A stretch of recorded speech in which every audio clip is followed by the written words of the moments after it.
So imagine this. You're working on a project, but you're not the expert. One of your team members is. Yet, you can't seem to get them to buy in and lead it. Today, on episode 213 of Peak Performance Leadership Podcast, that's exactly what we're going to tackle. Are you ready for this? All right, let's do it.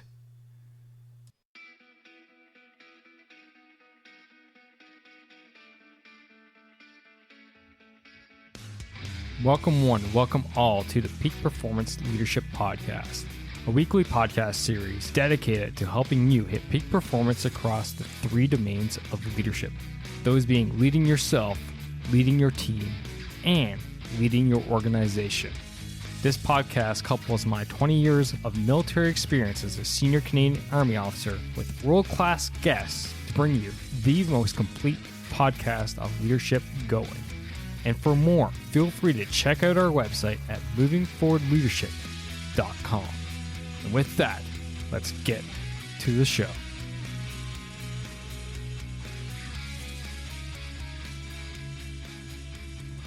Yes, welcome. It is your Chief Leadership Officer, Scott McCarthy. Thanks for tuning into yet another episode of the Peak Performance Leadership Podcast. And welcome to you, whether that's your 213th episode you're listening to, plus all the other ones, or your first time tuning in. It's great to have you here. Today, we are going to be talking about we the leader. And I know that concept may be a bit different to you, so I'm going to give you just a tidbit so you can kind of bite into it right away and know where we're going and what Jeff, the author of the book We the Leader, is talking about here today is basically how everyone in your team is a leader and how you as a leader is also a follower. So it's that entire team atmosphere today. Jeff, now that I started talking to him, I might as well dive into a little bit about his background. He is a researcher, executive educator, entrepreneur, executive coach, storyteller, speaker, over 20 years of experience in this realm. Author of multiple books, including The Magic of Mutual Leadership, How to Lead and Follow Simultaneously, and as well as We the Leader. And of course, he's published articles such as Leading Leaders, The Art of Peak Performance, Leading Leaders in the Boardroom, so you know that more strategic level of leadership, and you know what, a whole ton more, which would just take up an entire episode just introducing him. This episode, Jeff and I talk about what it means, the we the leader, how to determine best common purpose for an organization, how to get team members on board with that common purpose, curious conviction. What the heck is that, and how do we go about establishing it? Why you bring a piece and not the whole as a leader. And then finally, how to establish a team where ego is released and how to de-escalate conflict. Because there's nothing better than a little bit of conflict, right?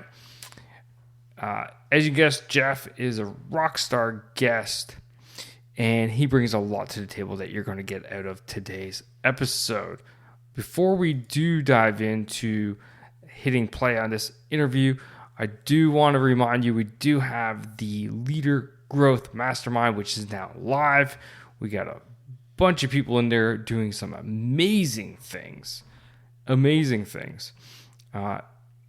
Absolutely blown away with them lately of what they've been achieving. So if that's something that's been on your books, on your mind, or you're going, hey, it's the first time I hear about this. What is that, Scott? Go to movingforwardleadership.com/mastermind and check out more info there. And before I hit play on this interview, I want to give a shout out to Michael. Michael, thank you for your email and letting me know that I've been making a technical boo-boo and not recording in stereo. Basically, my recording software settings changed without me realizing it. So for a while now, I've been recording these intros in mono. So Michael, again, thank you for your email. It is greatly appreciated. But nonetheless, that is it for me. So why don't you sit back, relax, and enjoy my conversation with Jeffrey Spahn, all about We the Leader.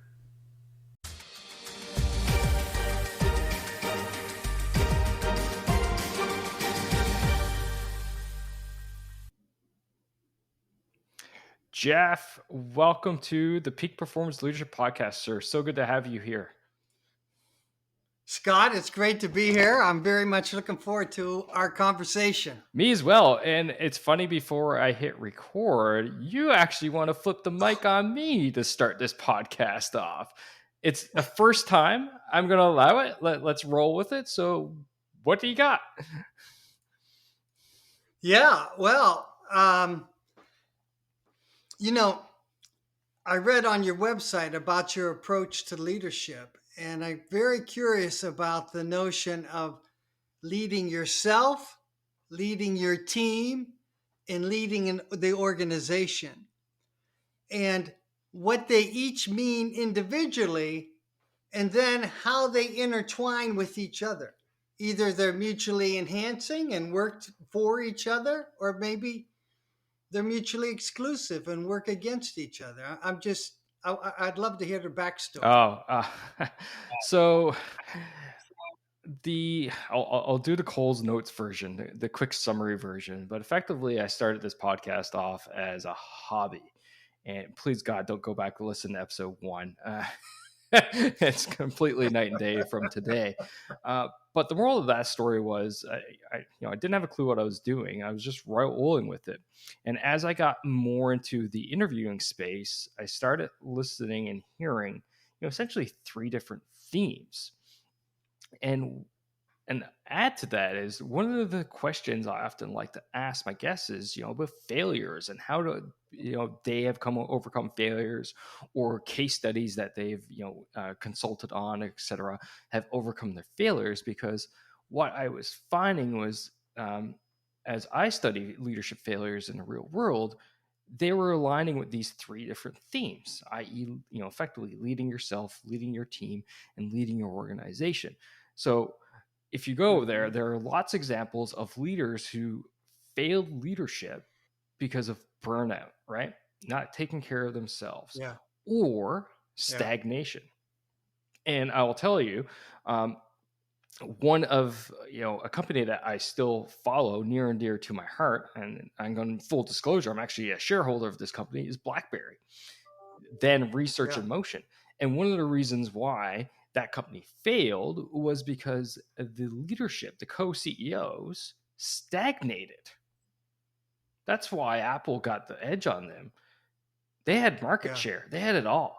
But they stagnated because they thought they had it all. They didn't realize that, they didn't ask themselves what was next. So that's kind of, leading yourself. So what does leading yourself actually mean? It means, taking care of yourself, your mental health, your physical health, your well-being, how you learn, how you interact with different people, effectively taking care of you, the leader. And the reason for that is, it's the exact same reason when we go on an airplane and the captain says, in the case of depressurization, oxygen mask will fall down. Put your mask on first before assisting others.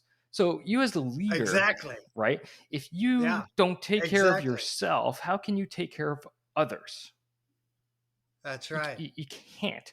And here's a guy who's coming from a military background where our ethos is based off of mission, soldiers, self, in that order. So in fact, I've actually flipped the script on that and saying, no, I got to take care of myself, because if I don't, I can't take care of others. Now, that being said, there's always a balance. You can't take care of yourself to the point where you are actually, being greedy, right? You got to be humble. So that is that one. So then it was leading your team. So if I look at, leading and leadership, you're leading people, you're leading individuals, the Janes, the Sallys, the Joes, the Jeffs, the Scotts, etc. Each one of these people have different needs, different wants, different desires. So how do you onboard them? How do you first screen to make sure that is the right person for the job that you need to be fulfilled? How do you properly onboard them? How do you train them? How do you build those different people into now a cohesive team while actually still understanding that each one of them have different needs, wants, desires, end states, Yeah. etc. Right? So how do you Right. go about doing that? And that is effectively leading your team. And again, back to the failure theme, there's all kinds of examples out there of leadership, of leading the, failing to leading their teams. And I would argue that this is part and partial to the great resignation now, because leaders out there before didn't care about their individuals. All they cared about was the outcome, right? It was about the outcome, the end Mhm. results. Run their Yeah. people through the ground. Don't care. Work the extra hours. Right. Your great aunt just Yeah. died. Don't care. This project needs to get done. Needs to get done now, etc. Yeah. I'm not taking care of myself, and I'm not going to let you take care of Right? yourself. Exactly. How many times, have I heard the saying, "Well, I'm not doing that to you because I never got that when I was growing up." And I'm sure that is not just a Canadian Army saying, right? So that's Right. leading your team. And then finally, the last domain, leading your organization, is it's that institution bit. So every company, every organization is effectively an institution. Heck, moving forward leadership is an institution. It's an institution one, but it's still an institution. I have a culture, I have a brand, I have expectations that people expect from me, expect from the company per se, et cetera, et cetera, et cetera. So if we go ahead and we look at that, well, how many failures out there of culture? Hello, Uber? Like, do I need to say Yeah. anything more? Yeah. Right. So Yeah. that's leading an Yeah. organization. Now, Exactly. to ask do they, are they separate or are they linked? They're absolutely intrinsically linked, because it's Yeah. it's impossible. It's impossible to not lead. You can not lead yourself, but eventually that will impact leading your team and leading your organization. Yeah. If you don't have proper stress relief, you're going to lash out on your team, and then suddenly Right. it becomes an accepted way to act in your company, and now you're Yeah. inflicting that on the culture of your organization, Yeah. and it can go backwards too. Yeah. Yeah. Yeah. Wow, that's very, very fascinating and well thought out. Thanks for That laying was that out about there. 150 episodes and about 100 interviews worth of thought that it took Yeah. to get Yeah. there. But effectively, this is now the basis of moving forward leadership slash the podcast, peak performance leadership, because Yeah. what we Right. strive to do here is hit peak performance in those three domains. Because then, as a Right. leader, you're operating. When you feel it, oh, you're on fire, and it's like go time, Yeah. baby. Yeah. Yeah. You get into that flow space, and it's intoxicating. It Absolutely feels intoxicating. like it. So Yeah. now Yeah. let's hear from your side. When I say we the leader to you, what does that mean Yeah. exactly? Wow. Okay. So, what I love about that, we the leader, is that you have the plural and you have the singular, and you have them both together, are describing or being the title of an operating process, and an operating process that is built upon bringing opposite energies together for an upgrade in innovation. And so it's a leadership process that is built upon our differences, and the emphasis is we create from our differences. And so the idea of the we, or first I'm going to start with the leader and pick up where I heard you go in terms of the first section is me the leader, and I'm the leader of my own life. And actually, I am totally unique human being, and I'm the only person who has my genetic. We have lots in common, but only person has my genetic makeup. The only person that has my ancestry. The only person that has my experience as a child, as a adolescent, as an adult. The only person who can choose for me. And so, in that sense, I am the leader of my own life. And if I can give that up to somebody else, but I'm inherently the only one who can choose for myself and know what I think and feel in the moment and express that. Nobody else can actually know that. They might guess it, but they don't know it the way that I do. And so there we have the uniqueness, the diversity that comes forward in leading oneself. And that is the one of the key pillars of getting into the collective flow space. I'll pause there and then can go on if you'd like. No, it's super interesting, and I really enjoy that. That's me aspect. I focus a lot on leading myself, and that Mm-hmm. domain. And actually, if you look at my website, and I actually tag every single episode by which domain or domains it touches, and leading yourself Mm-hmm. is by far the most used tag on my podcast episodes, Yeah, because if you can't, great. then it's going to fall apart. Because Right. as John Maxwell says, and I'm not a guy for quotes, but this one fits in well, so I'll use John Maxwell. Everything rises and falls on leadership. Yeah, that's right. And in that is the And leader then themselves. right, exactly. And then how does one lead their own lives? And I take the notion of if I'm reacting to another person or to a circumstance unconsciously, I'm not leading my own life. I'm being led by my circumstances and somebody else. But if my responsibility, if I develop my ability to respond, not reactively, but respond from my own center and my own choice, then I'm leading my own life. And then that becomes the foundation for leaders to lead projects and teams and organizations. And then the second piece here is the common purpose, the leader. And the common purpose is one way to think about an organization, or even define an organization, is a group of people gathered around sharing and following a common purpose. And that equalizes everybody, the new hire and the most senior in the organization. Everyone is gathered around a common purpose, and that equalizes everybody. And so we have everyone as a follower of the common purpose of the organization, getting to the organizational piece. And then we have everyone as a leader of their own life. And so the organization from this framework is a community of leader followers, people who are all the time leaders of their own life and all the time followers of a common purpose.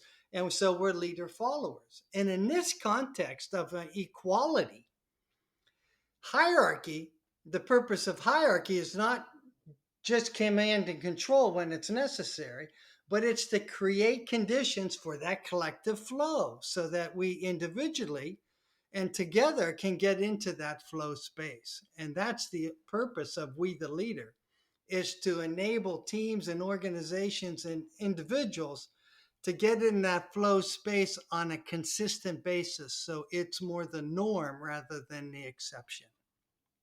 And then the third pillar is We the Leader. So I'm trying to answer, respond to your question. So the question isn't how do I lead you or how do you lead me? But the question is does a community of leader followers lead projects, lead teams, lead engagements together?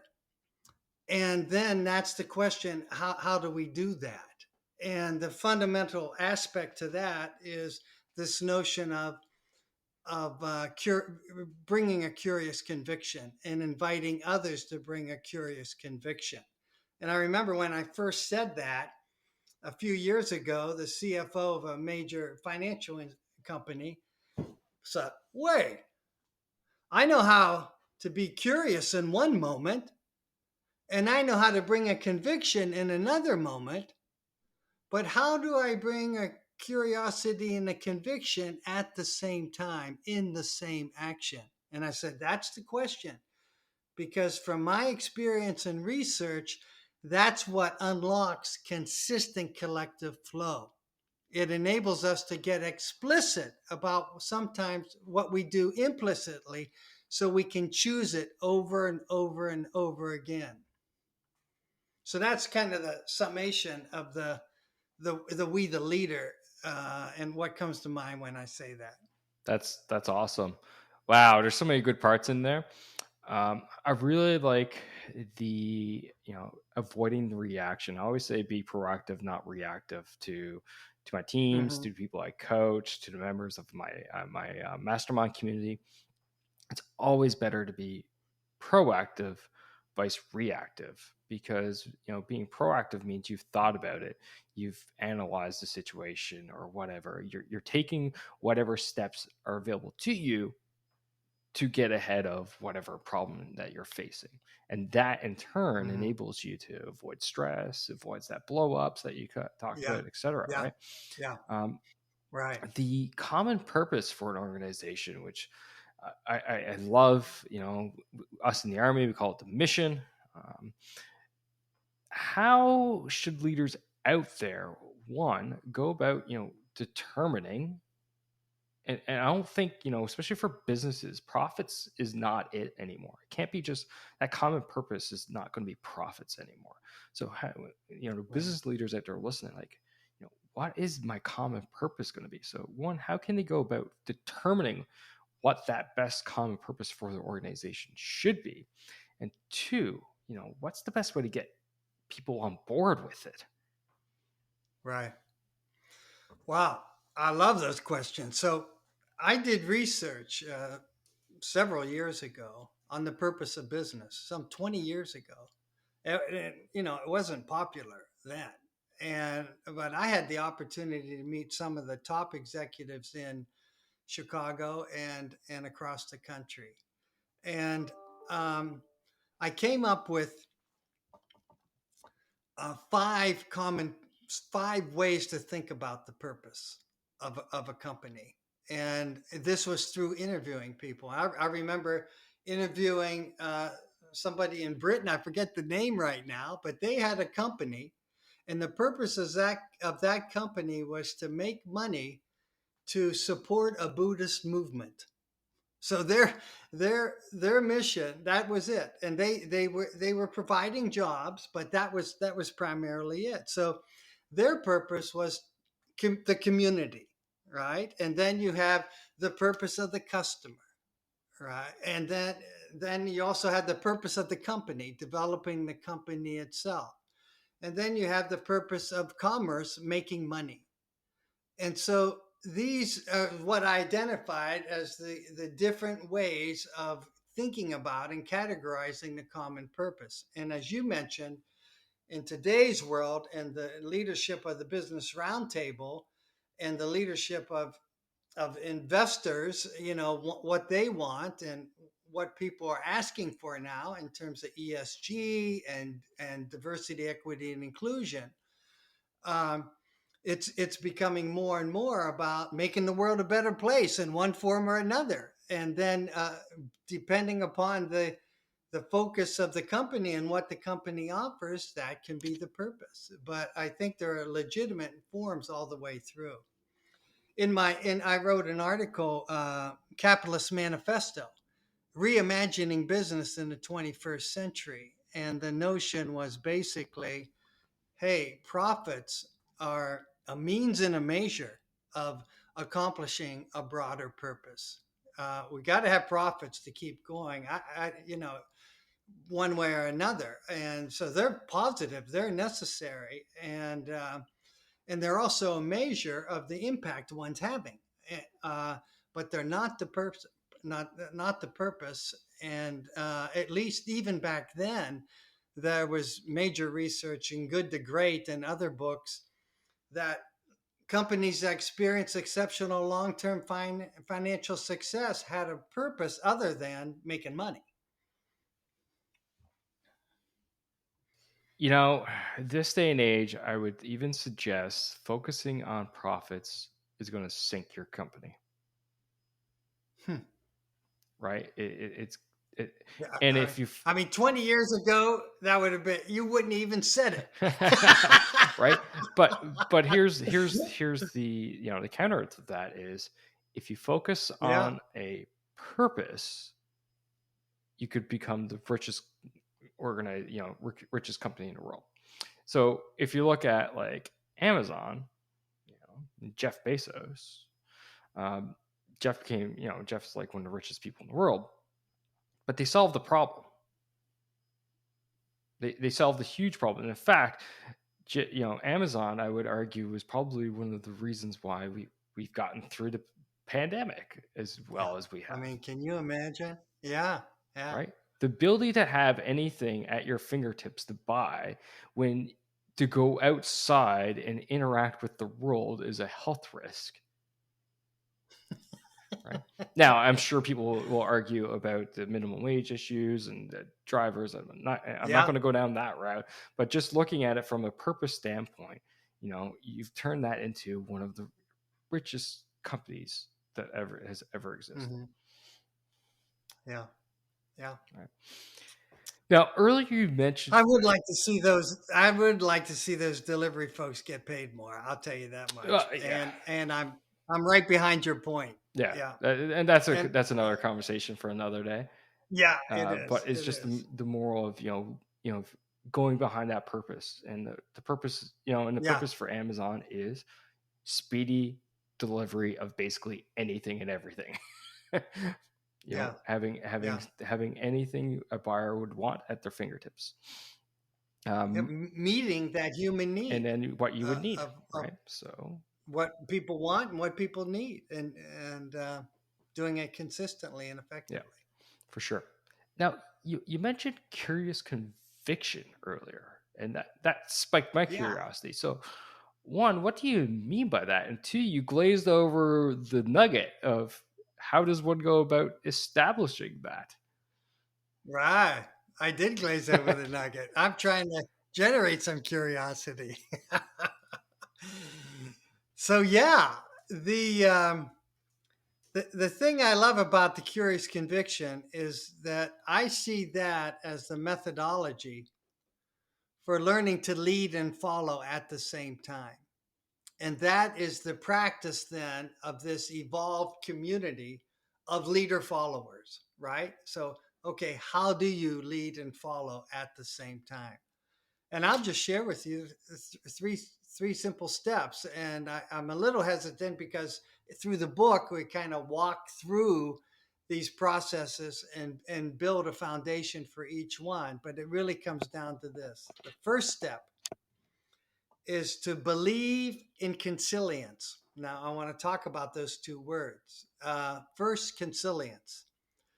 Consilience is a word taken from evolutionary biology, and it basically means the jumping together of different ideas, different energy for something new. Think of procreation, the jumping together of two opposite sex to create something new. That's the fundamental principle, the impulse of life itself. And in the book, I go through and show how that's in chemistry and physics and in biology.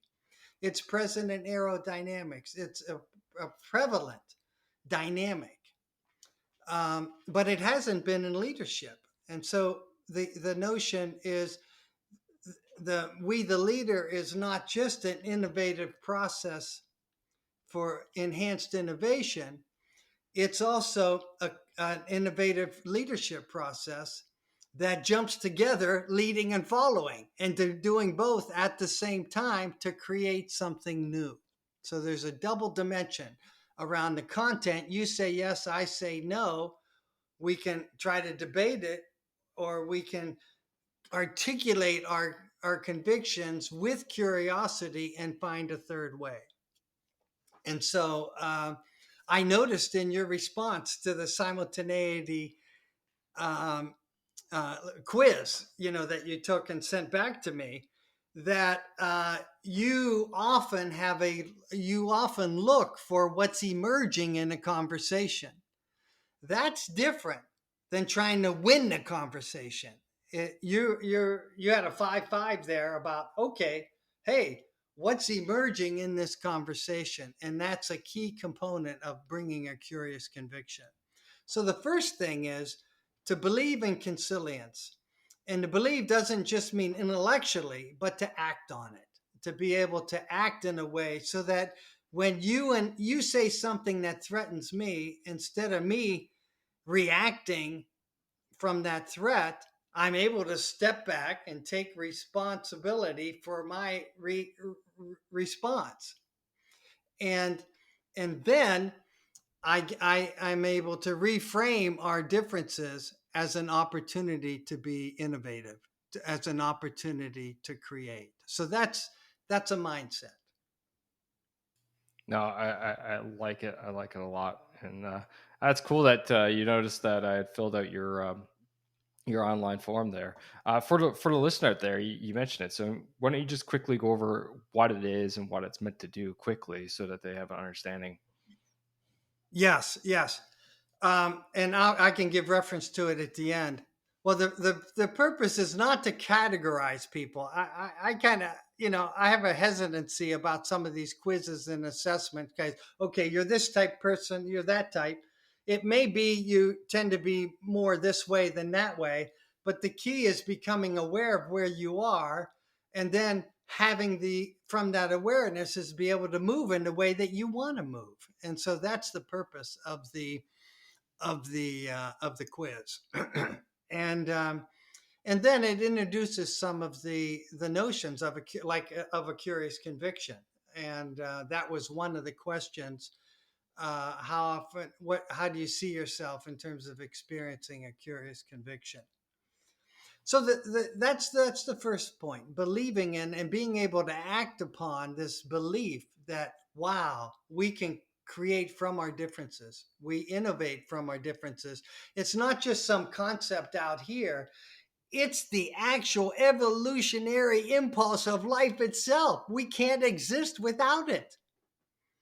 And then the leader brings that into not only the content of the conversation, but the identity of each of us as leader and followers, two seemingly opposing things at the same time. There is energy there. Just think about the battery, right?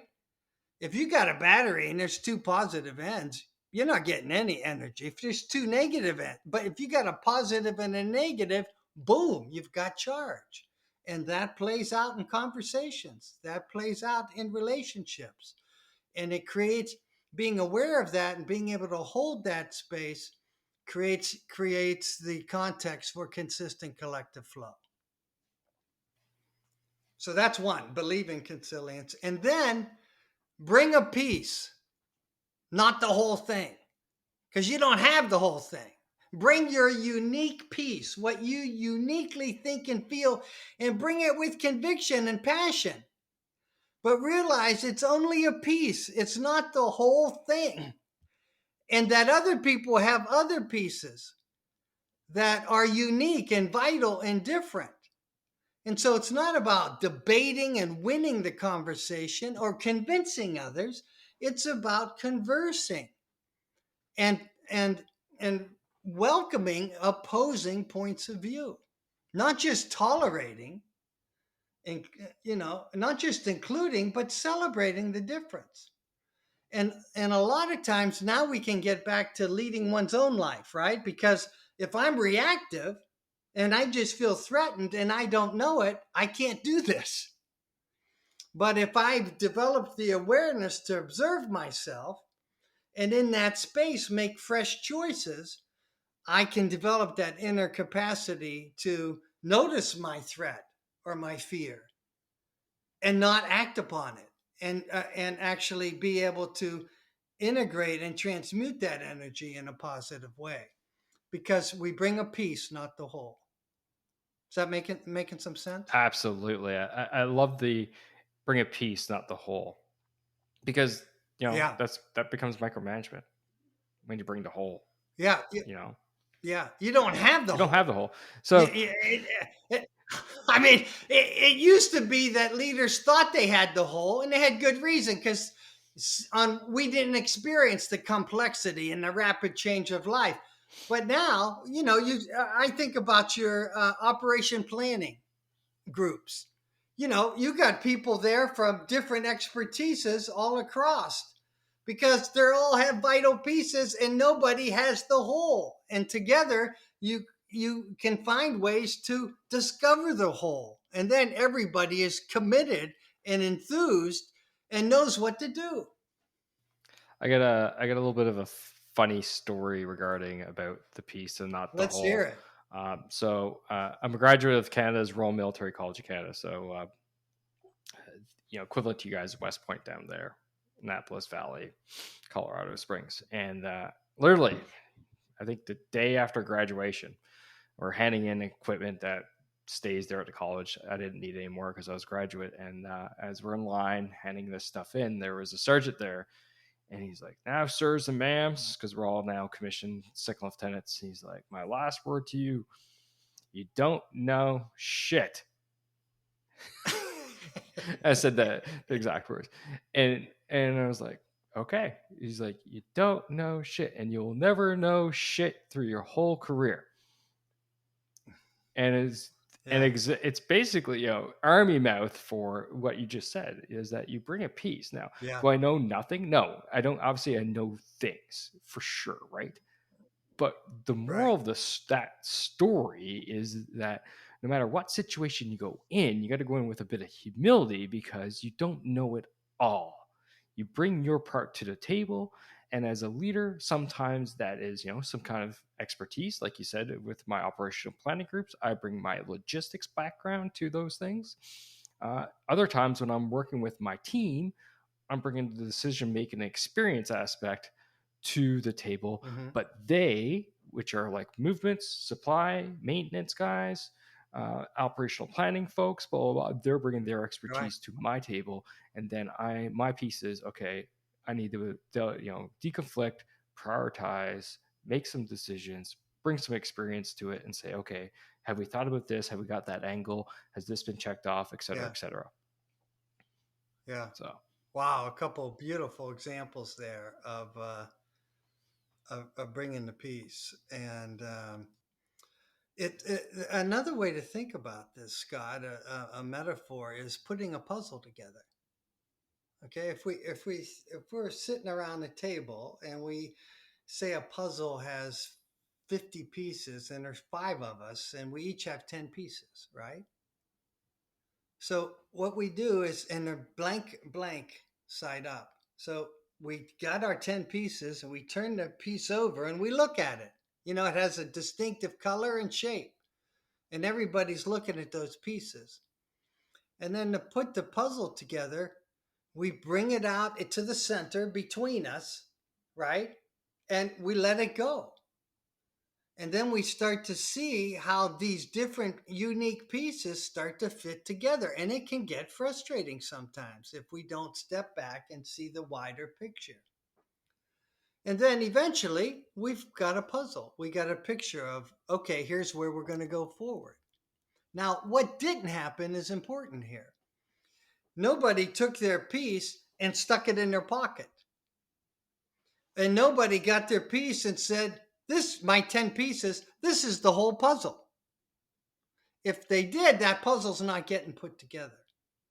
So we bring that to your operations planning meeting or what the situation you just described with your team.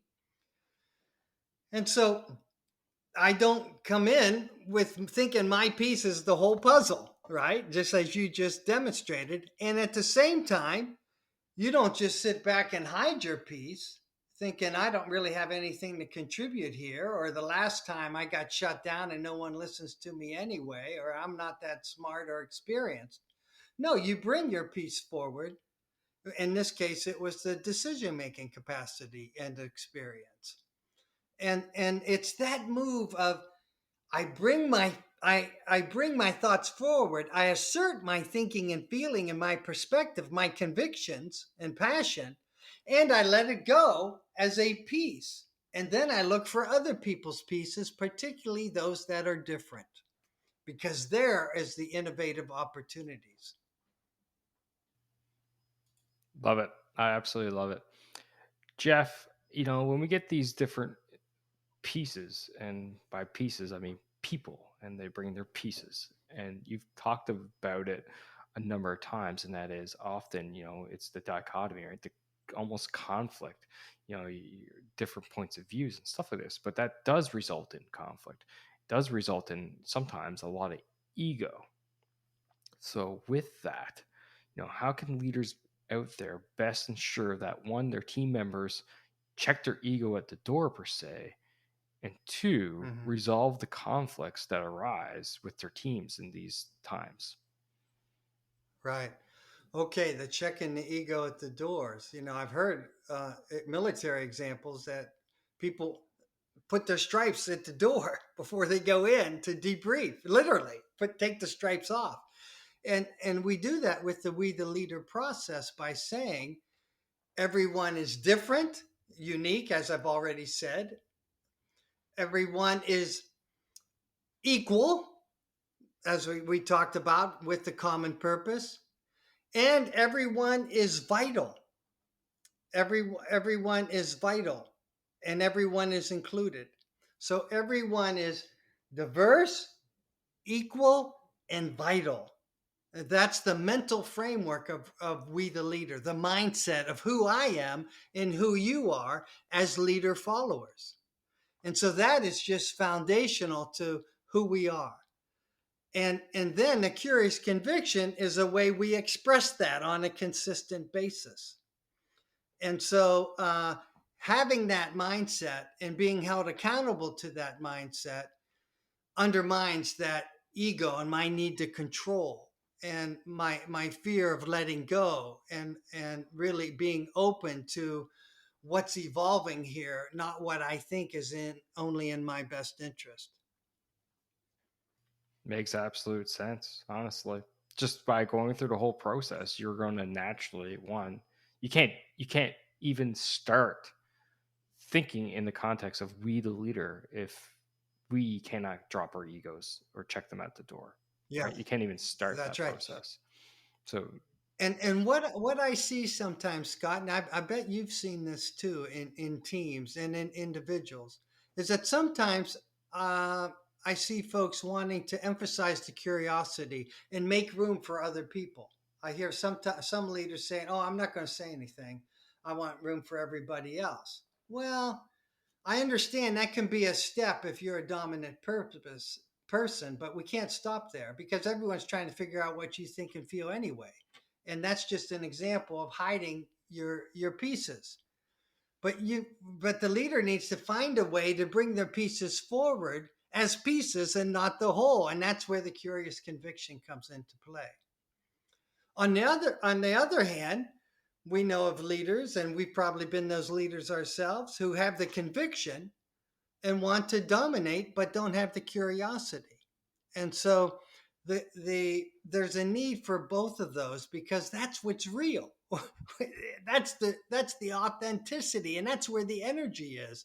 We're equal, different, and vital. And as we learn to relate to each other in that way through a curious conviction, we tap into that collective, consistent collective flow. And that's actually where the magic is. you know um, I love that we are all equal, right? I come from a extremely hierarchical background. Right? The day you show up, you're given a rank, and you're told your place on the totem pole per se. But Mm-hmm. when you say we are all equal, I don't see a rank structure disappearing per se, but rather we are all equal in the sense of what we're bringing to the table. So the Mm-hmm. experience and the expertise that the different team members bring to the table is just as important as my abilities as the leader to either draw that out or prioritize or make the decisions or deconflict different issues, etc., etc. That is just as vital, because without those different pieces, just like you said, the puzzle, which ironically, my wife is a big puzzler, and they're sitting one to my right on her puzzle table in our office. So start yanking Uh, a couple pieces that are apparently, quote unquote, not equal. Well, it falls apart.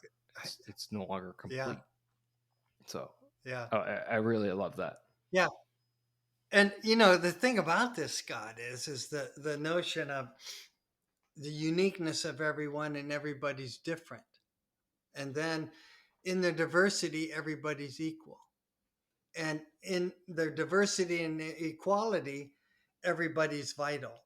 That is an organic operating system for DEI, diversity, equity, and inclusion, which is so popular and necessary in today's world.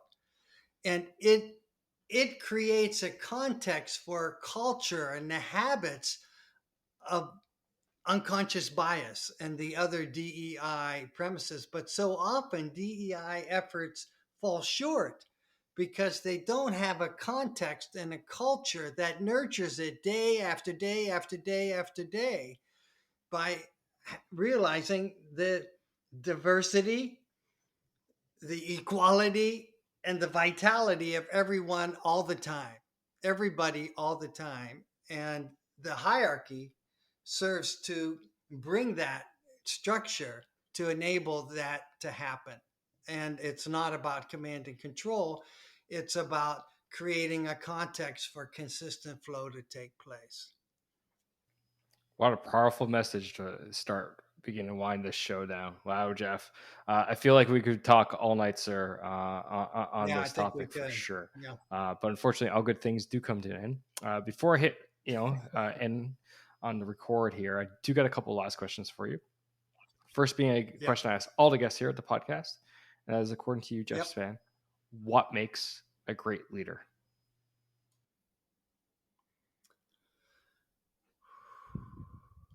A great leader practices a curious conviction consistently. And I just described what that is. And that, I think, is the component that brings together so many different things, including the capacity to lead oneself. You can't really bring that curious conviction if we're in a reactive state. And the thing I've seen that I find so fascinating, Scott, about this curious conviction is in some situations it's easier than others. But when it's contentious and there's threatened, people feel threatened by the change, it can be very challenging to do it. And I've seen people in the context of a common understanding and commitment to practice a curious conviction excel. And then they go to another team where that's not happening and it just goes flat, if not downward. And so it's important to have that context, that structure that supports, and those agreements that support the effort of a curious conviction. Awesome, sir. Absolutely awesome. And the final question of the show: how can people find you? How can they follow you? Grab a copy of the book. Shameless plugs all around. It's all about you now. Yes, yes, yes. We the Leader, www.wetheleader.com. And there's actually a new assessment there that you might be interested in, Scott. It's based upon the one that you took. But this is the website for the book. You can take the assessment if you want. If you don't, just move down and you will be able to purchase the book on Amazon, as you referred to earlier. Awesome. And for you, the listeners, always the links, they're easy to find. They're in the show notes along with Jeff's socials. You just go to movingforwardleadership.com/213, and they're all there. Jeff, my friend, thank you for coming out and spending time with us today. Thank you, Scott. It's been a lot of fun and enlightening. And that's a wrap for this episode, ladies and gentlemen. Thank you for listening. Thank you for supporting the Peak Performance Leadership Podcast. But you know what you could do to truly support the podcast? And no, that's not leaving a rating and review. It's simply helping a friend. and that is helping a friend by sharing this episode with them if you think this would resonate with them and help them elevate their performance level, whether that's within themselves, their teams, or their organization. So do that. Help me, help a friend, win-win all around. And hey, you look like a great friend at the same time. So just hit that little share button on your app, and then feel free to fire this episode to anyone that you feel would benefit from it. Finally, there's always more. There's always more lessons around being the highest performing leader that you can possibly be, whether that's for yourself, your team, or your organization. So why don't you subscribe? Subscribe to the show via movingforwardleadership.com/subscribe. And until next time, lead, don't boss, and thanks for coming out. Take care now.